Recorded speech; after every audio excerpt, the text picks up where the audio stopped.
Donc, on va poursuivre. On est un petit peu en retard sur l'horaire. On va essayer de terminer dans le coin de midi et quart. Donc, je suis avec David Forbes. Le micro fonctionne-tu? Je crois que oui. Excellent. C'est David qu'on a eu. Il y en a certains qui connaissent le cercle ici sur Saint-Joseph. David était le chef auparavant. Maintenant, il est rendu du côté des labours à l'hôtel La Ferme à Baie-Saint-Paul. Magnifique hôtel. Je pense qu'aujourd'hui, on cuisine. Ça va être du bœuf? Du bœuf. Du bœuf. J'aimerais peut-être. Tu peux peut-être faire le tour. Je pense que c'est un bœuf pas comme les autres, si on veut. En fait, le bœuf s'appelle Pierre. Pierre fait partie de la magnifique famille des bœufs Galloway. Bœuf Galloway, est-ce que quelqu'un sait c'est quoi? Ah, voilà. Alors, le bœuf Galloway est un petit bœuf. Je ne sais pas si on a moyen d'avoir un zoom sur les photos, Sur les photos. de bœuf, qui est tout simplement magnifique. C'est un bœuf qui vient du sud de l'Écosse, qui est très trapu. C'est un peu le bulldog de la race bovine, mais version poilue. Il est un peu comme, si on veut, les bœufs Highland, qui sont à poils longs. C'est tout simplement magnifique qu'ils sont élevés. Ils sont élevés à la ferme L'Oiseau Bleu, ceux-là, qui sont dans un champ tout près du fleuve à Baie-Saint-Paul. La particularité de ce bœuf-là, outre s'appeler Pierre et être élevé avec grand soin, c'est que Pierre a la chance de jouer dehors beaucoup et de manger du gazon et uniquement du fourrage à longueur d'année. C'est un peu étrange dans le monde dans lequel on vit où que chaque fermier a besoin de faire engraisser ses bœufs le plus rapidement possible avec, entre autres, hormones de croissance et beaucoup de féculents, que ce soit le maïs, le blé et autres céréales qui vont donner aux animaux, en fait, pour les permettre de grossir et de développer une matière grasse importante, parce qu'on sait bien, dans nos croyances populaires, plus un bœuf est persillé, plus il est bon. Mais le gras est fait de quoi? De son surplus de féculents qui mange et qui se transforme en graisse, finalement. Alors, quand on mange du bœuf, on mange une tonne de maïs transgénique à chaque fois. Pierre est chanceux, il peut éviter tous ces subterfuges des éleveurs pour nous donner de plus en plus gros bœufs avec de plus en plus de gras. Pierre, étant un Galloway de nature, a la particularité de assimiler le plus de fourrage différent que toutes les autres races bovines. Donc, il est tout à fait adapté à nos régions, à nous, de par son poil et de par sa digestion, qui lui permet d'assimiler toutes ces bonnes choses. Ce qui est particulier aussi, c'est que à travers ce fourrage-là, a une partie de foin salé qui viennent du fleuve, parce que le fleuve est, entre autres, salé. La marée monte assez haute dans les grandes marées pour faire en sorte que le sol a absorbé un peu de sel. Je dirais que peut-être 1/10 de son alimentation, 1/8 de son alimentation mélangée au fourrage qu'il y a l'hiver vient de ce côté salé et salin du fleuve. Donc, ici, on parle d'une vache d'Écosse qui est élevée à Baie-Saint-Paul, qui est parfaite dans son climat et qui n'est pas très persillée. Juste vous donner un exemple.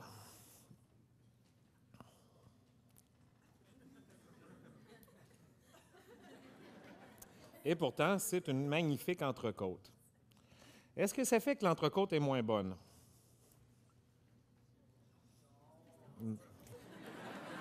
Merci à l'arrière, merci. On voit qu'il y a des gens qui sont motivés.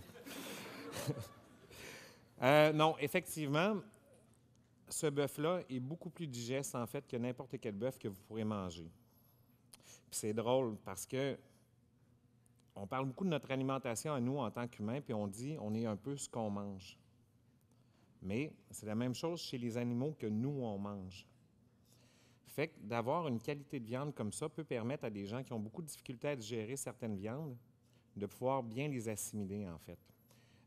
Il y a des gens qui ont des problèmes, que ce soit maladie de Crohn ou des problèmes digestifs dus à plein de choses. En jasant avec les éleveurs, France et Patrice, ils me disaient qu'une partie de leur clientèle, peut-être un tiers de leur clientèle, leur est référée par des hôpitaux qui envoient ces gens-là chercher de la viande pour qu'ils puissent s'en nourrir. Alors aujourd'hui, j'ai préparé 2 bouchées pour que vous puissiez goûter. La première risque de vous être passée relativement bientôt parce que comme le temps presse, je veux que vous mangiez avant que vous alliez manger. J'ai fait, en fait, juste vous donner un historique de cette bouchée-là, en fait, tranquillement, pas vite. C'est que nous, on a acheté des carcasses de bœuf entières qu'on a fait vieillir. On les a fait vieillir chez un ami qui a fait des abattoirs pendant des années, qui a pris un temps de maturation qui a été incroyable. Ce qui est le fun à acheter un bœuf entier, en fait, c'est que tu as tout à un prix qui devient relativement raisonnable. Ce qui est moins le fun, c'est qu'en bout de ligne, tu vas sortir peut-être une quarantaine de steaks dans ton animal, puis que tu vas rester avec plein de parties qui vont te servir à d'autres choses. Pour un restaurateur, c'est le fun, puis des fois, c'est un petit peu moins le fun, parce que beaucoup de monde veut manger un steak, puis beaucoup de monde veut manger un steak rapidement.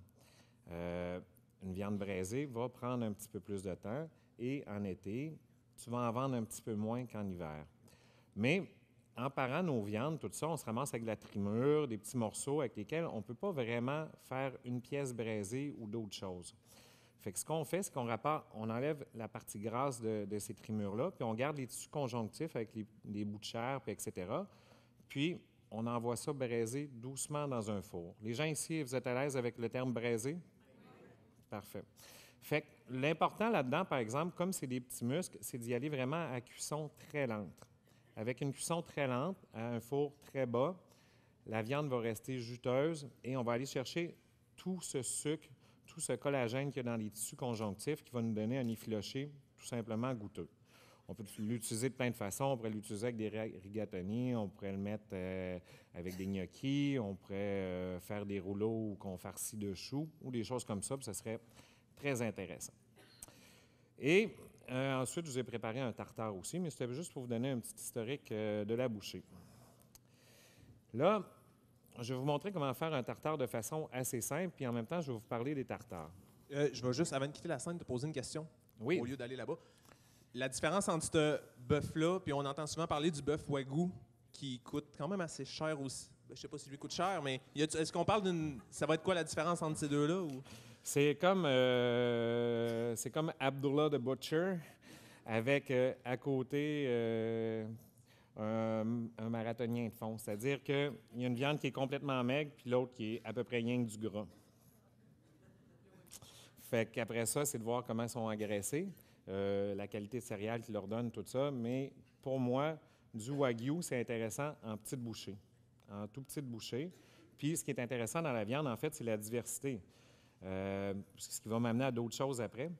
Mais pour moi, le wagyu, on ne peut pas manger plus que 60 grammes de wagyu parce que c'est manger à peu près 40 grammes de gras comme tel. Puis, je trouve qu'il y a eu quelque chose de pervers qui s'est fait avec les années puis avec le persillage.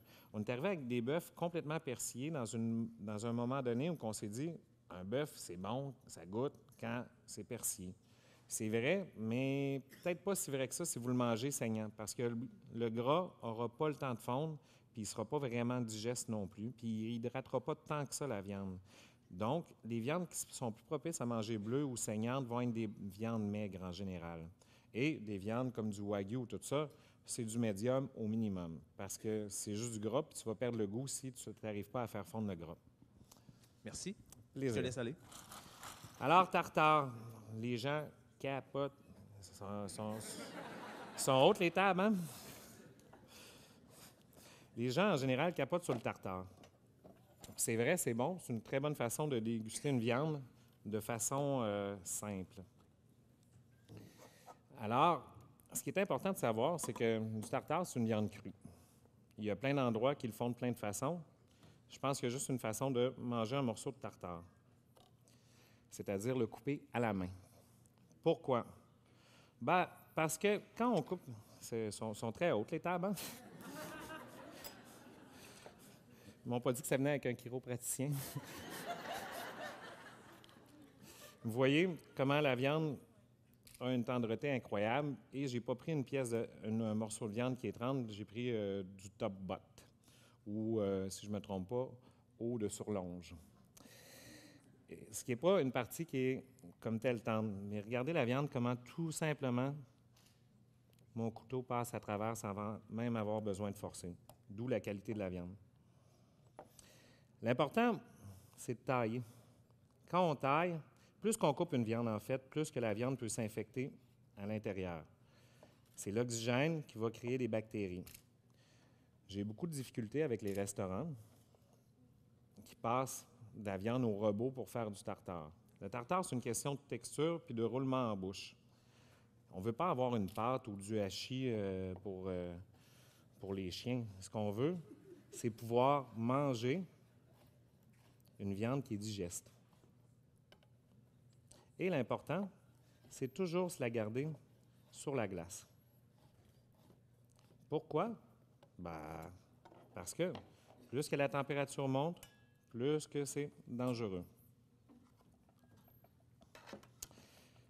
Alors, mon tartare, ma viande est coupée. Puis comme je veux que vous le goûtiez, puis que vous goûtiez bien la viande, je ne vais pas le faire traditionnellement avec des capres, cornichons, la moutarde, plein de choses, parce qu'on va perdre tous les goûts de la viande qui est en soi magnifique. Ce que je vais faire pour condimenter un peu puis venir y apporter un peu d'acidité, je vais faire une marinade minute avec les magies de la télévision.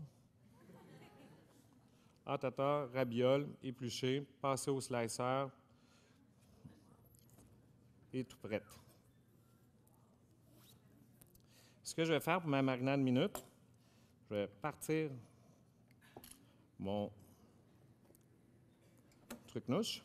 J'ai fait un mélange ici.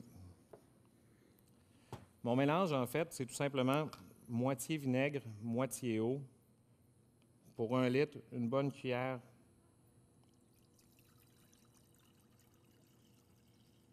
de miel.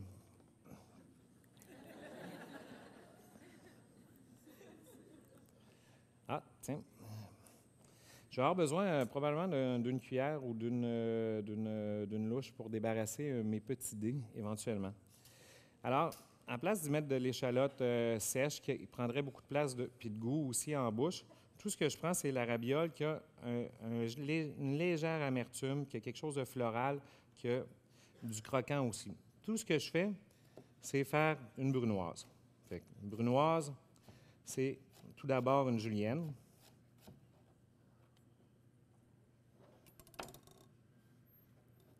Qu'on vient couper doucement.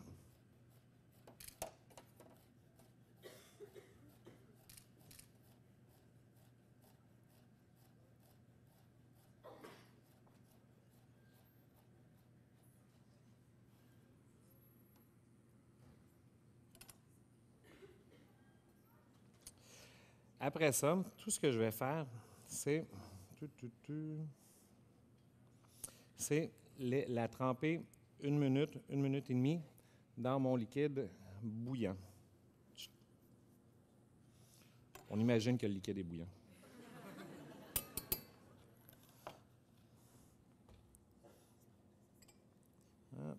Je crois que je n'aurai pas ma cuillère trouée. J'ai eu des belles louches, là, mais...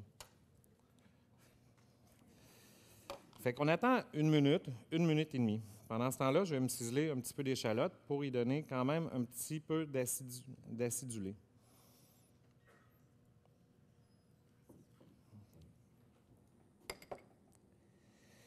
La première chose que j'ai remarqué en goûtant cette viande-là, parce que j'ai parlé pendant à peu près 1 an et demi avec ses producteurs, en la goûtant, le côté végétal, c'est vraiment impressionnant. On est habitué à certains goûts de viande. En fait, c'est le goût de maïs auquel on est habitué qui finit l'engraissement. Il n'y a rien de l'âcreté habituelle de la viande ou du côté gras. On a presque l'impression de manger de la luzerne. Je dis presque parce que ça reste que c'est de la protéine et c'est de la viande. Alors, j'ai mis un peu d'échalote. J'ai rajouté du sel. Dans ce cas-ci, pour me dépanner, je vais me prendre un petit peu de sel fumé que je viens plonger dedans.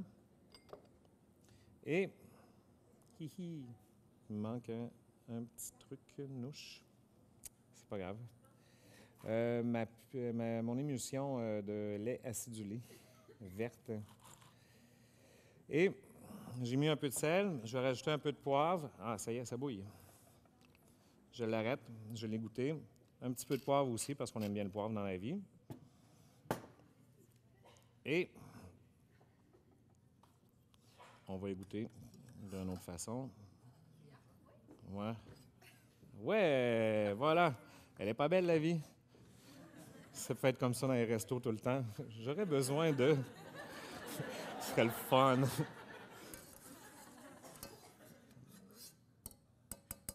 Je vais venir débarrasser ici parce que je vais vous faire la même variation que le tartare après de plusieurs façons.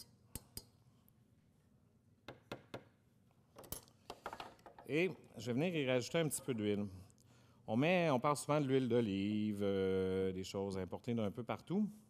Ici, c'est une huile qui est de tournesol, importée, commercialisée par la Société Orignale.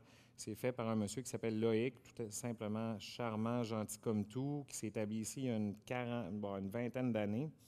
Puis, comme par hasard, il a rencontré sa femme au Québec, qui venait d'à côté de chez lui en France. Puis, ils ont parti des champs de céréales, de plein de choses. Et avec leur amour, ils ont fait des magnifiques huiles de tournesol. Et le parfum de noisette qui se dégage de ça est tout simplement incroyable.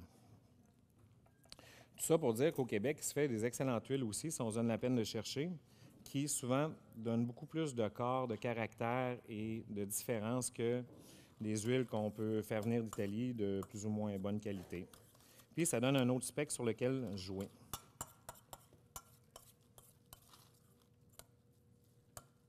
Tout ce que je fais, c'est mélanger légèrement. Dans la vie, comme au hockey, il faut goûter. Sinon, on ne sait pas ce qu'on fait.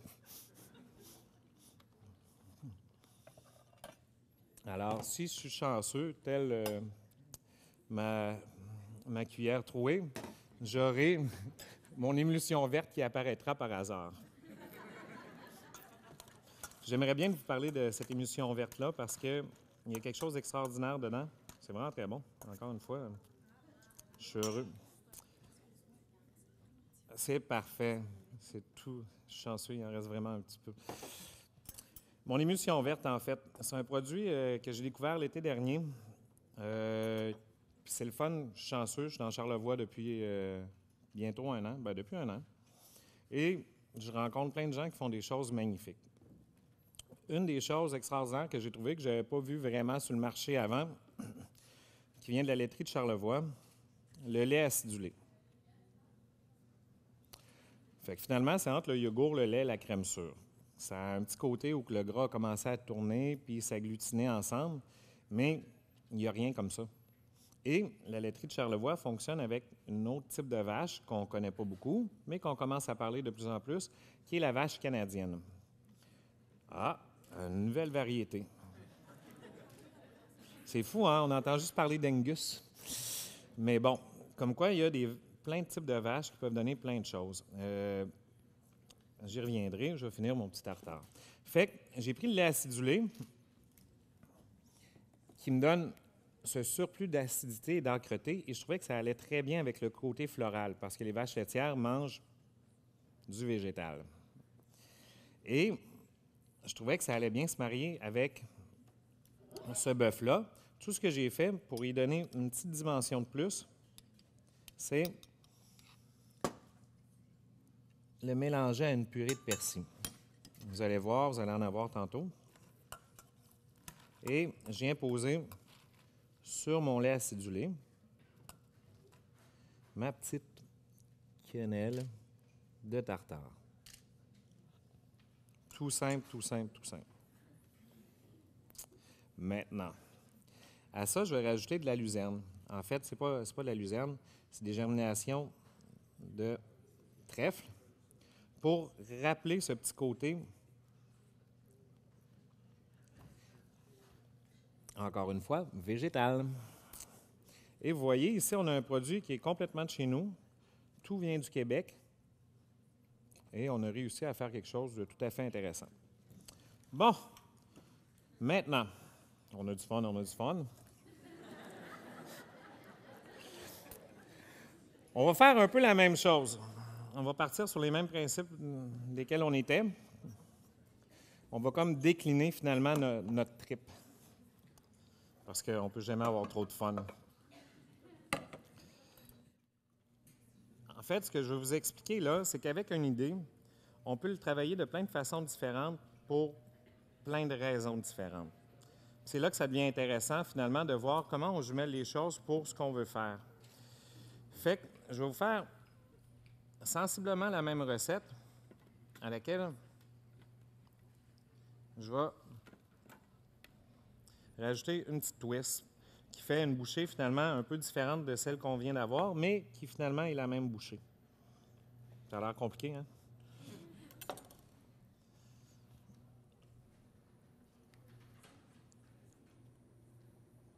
Je vais faire chauffer comme il faut ma poêle ici. J'ai mon liquide qui chauffe encore. Et j'ai, encore par la magie de la télévision, tranché super mince des ravioles. J'ai mon liquide qui est encore frémissant. Je n'aurai pas besoin qu'il soit plus chaud que ça. Je vais venir tremper les tranches de ravioles, on va dire 2, quoiqu'une devrait suffire. Je trempe ma tranche de ravioles une petite seconde dans l'eau bouillante, juste pour l'assouplir, faire en sorte qu'elle soit moins cassante.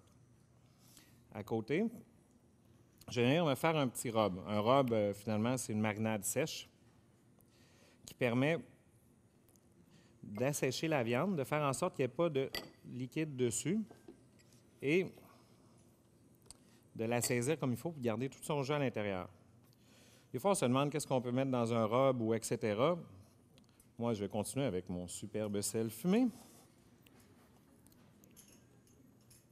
Je vais prendre mon plateau ici pour avoir un petit peu d'espace.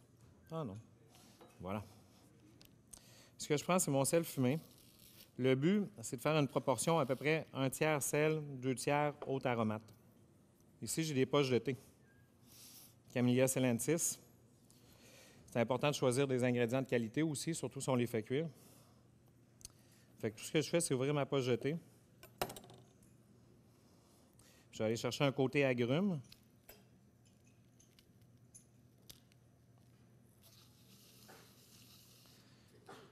Je pourrais prendre un mortier pour faire en sorte que ça fasse vraiment une petite poudre, mais je trouve intéressant de juste le faire plus côté fumé finalement. Je goûte voir si ma proportion de sel est intéressante. Parfait. Je suis en forme. Alors, vous voyez, tout ce que je fais, c'est l'enrober. Qu'est-ce que ça va faire quand je vais la mettre dans une poêle chaude? Poêle chaude. Poêle chaude. On l'entend. Qu'est-ce qui arrive? Le sel fait sortir un petit peu d'eau de la viande. C'est normal. On s'en sert pour dégorger n'importe quoi, en fait. Donc, fait sortir l'eau d'un aliment. D'où l'importance de peut-être pas saler trop d'avance dans la vie les aliments.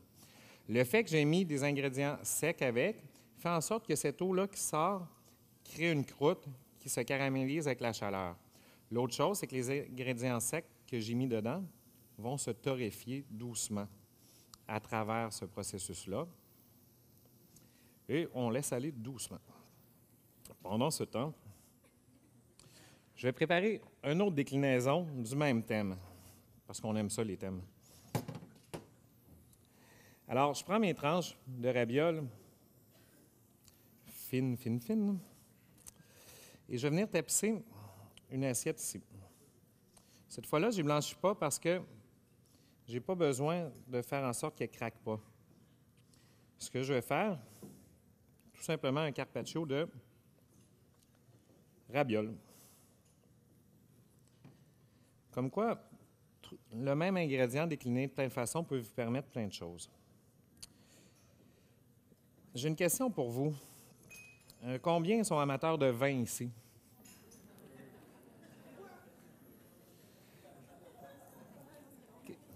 Pardon? Et on tourne. Je pose la question parce que dans le vin, qu'est-ce qui est important dans le vin?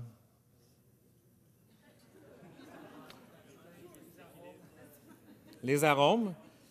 Puis, est-ce qu'on peut dire qu'il y a des arômes spécifiques ou des tendances avec certaines régions? Est-ce qu'on en fait une folie dans notre façon de magasiner le vin, puis de boire, puis d'analyser tout? une obsession. Maintenant, pourquoi tous ces gens amateurs de vin, qui dépensent des fortunes, parce qu'on s'entend, ça devient vite un produit de luxe, ne le font pas vraiment avec d'autres types d'aliments? Pourquoi est-ce que dans les viandes qu'on choisit, on va toujours vers les mêmes choses? Pourquoi on ne créerait pas un monde de dégustation du bœuf où qu'on pourrait goûter un bœuf élevé dans l'anneau d'Hyères, un bœuf élevé d'une façon différente, d'une autre variété complètement élevée à Baie-Saint-Paul, par exemple? Mais c'est vrai, il y a quelque chose d'absurde dans notre rapport à la nourriture ou à l'animal. C'est comme si dans le vin, c'était noble, mais que dans le reste, non. Là, tout d'un coup, ça n'a plus d'importance, cette différence-là, qu'on apprécie autant dans le vin, ou la bière, ou autre. Mais, en fait, il y a autant de différences dans les races de bœuf, dans les variétés de bœuf, puis dans les régions qui sont élevées, que dans le vin. Puis je trouve que c'est un peu un paradoxe de notre petite société. Bon, vous voyez, j'aurais dû en prendre 2. Des fois, il faut s'écouter. Fait que je recommencerai après.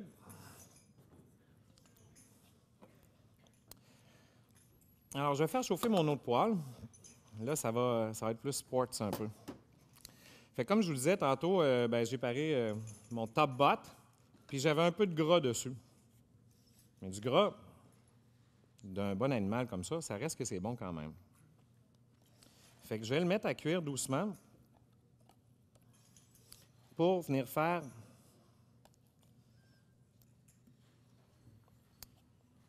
un peu ma vinaigrette ou mon corps gras qui va accompagner mon petit carpaccio de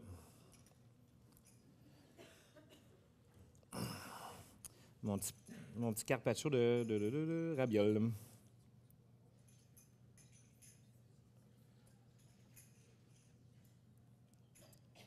Et on le roule tout simplement dans les feuilles marinées. Et vous voyez, on a essentiellement les mêmes ingrédients que le tartare.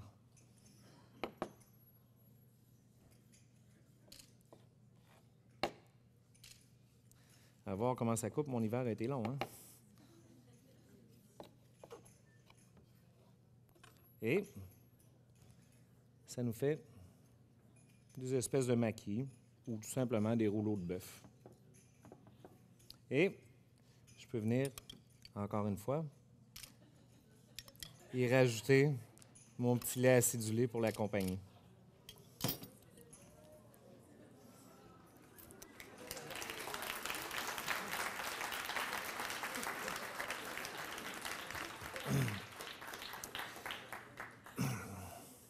Mais 5 minutes?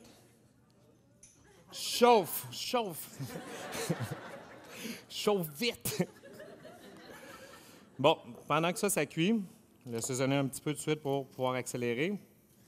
Je vais venir rajouter quelques petites pousses pour agrémenter mon carpaccio. Fait que je continue avec mon trèfle. Vous savez, tous ces produits-là ne sont pas produits dans des grosses serres nécessairement, hein. Les gens pourraient s'en produire à la maison, s'alimenter eux-mêmes, que ce soit des pousses ou des germinations, c'est assez facile à faire. Ceux-là viennent de la bioferme des Caps, une dame complètement sautée et géniale qui fait tout ça dans son garage, légal quand même. Et elle fait des germinations à longueur d'année, puis de plus en plus, elle commence à faire des pousses durant l'hiver. Ce qui est intéressant là-dedans, c'est que ça nous dit qu'au Québec, on est quand même capable de s'approvisionner en légumes ou en pousses fraîches toute l'année, qu'on n'est pas toujours obligé d'aller dans la Californie ou la Hollande ou des choses comme ça. Moi qui pensais avoir de la misère à faire 45 minutes, on dirait que on pourrait continuer pendant des heures, hein? Vous, moi.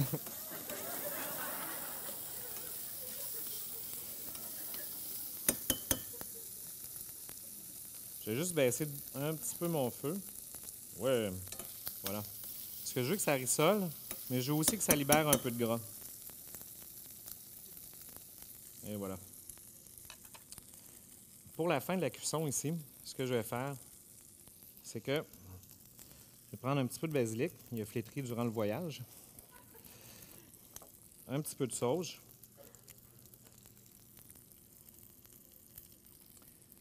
Je vais me rajouter un peu de pousse de pois, justement, de mon ami Dominique à la ferme des Capes.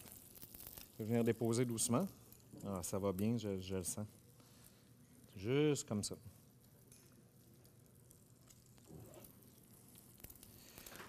Ah non. Vous me déconcentrez. Fait que, ce que je fais, je viens ciseler mes herbes à la toute fin pour garder la saveur. Ah, d'ailleurs, parlant d'herbes, il y a beaucoup... à l'école culinaire, tu sais, la première chose qu'ils nous apprennent, c'est peut-être une des premières hérésies de l'école. Souvent, ils nous expliquent comment hacher le persil. Puis je vous le dis comme ça, puis j'en parle vite fait. Le persil, nous le font hacher le plus finement possible, puis on le tord, puis on enlève sa chlorophylle, puis là, on l'assèche, puis là, il reste beau, puis ça se fait comme une petite poudre fraîche et sec. Le problème, c'est qu'en faisant ça, plus qu'on hache n'importe quel aliment, bien, on perd tout ce qui est le fun dedans. C'est-à-dire que c'est dans sa sève, c'est dans son jus que les goûts sont. À la fin, je fais torréfier un petit peu mes herbes avec mon corps gras. Une petite minute. Je finis avec un petit peu de ciboulette pour l'aciduler. Une craque de poivre. Et voici sensiblement la même déclinaison avec un animal, un légume, quelques pousses. Et c'est pas plus compliqué que ça, la cuisine. Il ne faut pas que ça le soit non plus. Parce que dans la simplicité, on trouve tous les arômes et les goûts, en fait. Alors, j'aurais bien voulu vous cuire 3-4 entrecôtes, faire des choses, mais on recommence plus tard.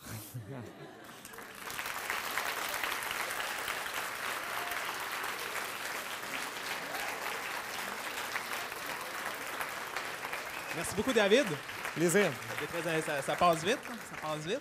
Oui, plus que je pense. Ouais, hein? Mais j'ouvre une petite parenthèse. Il parlait de la bioferme des Capes. J'ai eu la chance de découvrir la madame en question lors d'une aventure en VR. Et c'est quand vous partez vers Baie-Saint-Paul, dans le fond, il y a un moment donné, il y a comme un croche, puis c'est vraiment comme une petite maison à côté. Puis en effet, c'est capoté qu'est-ce qu'elle fait.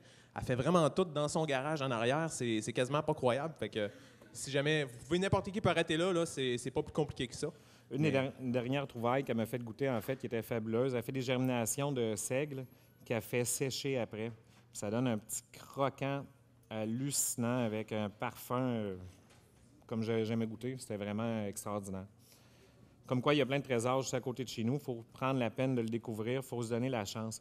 Puis une des raisons que j'ai décidé de vous parler de ce bœuf-là, en fait, peut-être fermer la boucle, c'est que dans le fond, nous, en tant que restaurateurs, quand les gens vont manger 150 steaks dans une journée, c'est pas possible pour nous d'aller vers un petit éleveur qui va abattre une bête, 2 bêtes, 3 bêtes par mois maximum. Parce que je n'arriverais pas à me fournir, je n'arriverais pas à servir la clientèle, puis ils mangeraient tous des steaks différents. Ça serait super le fun si tout le monde était willing pour ça, mais les gens aiment bien le confort de dire « Ah, je mange de la bavette, c'est de la bavette, puis je veux pas d'autre chose ce soir. » Fait que, puis pour le service, pour le côté pratique des choses. Mais par contre, vous êtes des gens qui aimez manger, qui vous déplacez, qui participez à des journées comme aujourd'hui. Donc, vous avez un intérêt pour la nourriture. Vous êtes prêt à dépenser pour ça. Vous êtes prêt à faire des choses pour ça. Bien, vous êtes, dans le fond, le client parfait pour des gens qui font des produits comme ça parce que vous allez pouvoir l'apprécier puis ils vont être fiers de le donner à quelqu'un qui peut apprécier tout le travail qu'il y a derrière cet élevage-là ou d'autres types d'élevage. Merci beaucoup, David. Donc, c'est l'heure du dîner, si vous avez faim. On se retrouve entre 1h15 et 1h30 pour la prochaine présentation. Bonne pause. Oui!